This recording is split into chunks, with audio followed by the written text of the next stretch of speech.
నమస్తే నేను హామ్ని బులెటిన్ లో ముందుగా హెడ్లైన్స్ రైట్ ఇక డీటెయిల్స్ చూస్తే ఖమ్మం జిల్లాలో సీఎం రేవంత్ రెడ్డి పర్యటించారు.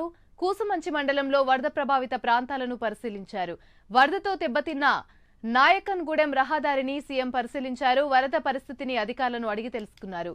పాలేరు దగ్గర తెగిన నాగార్జున సాగర్ ఎడమ కాలువను సీఎం పరిశీలించారు.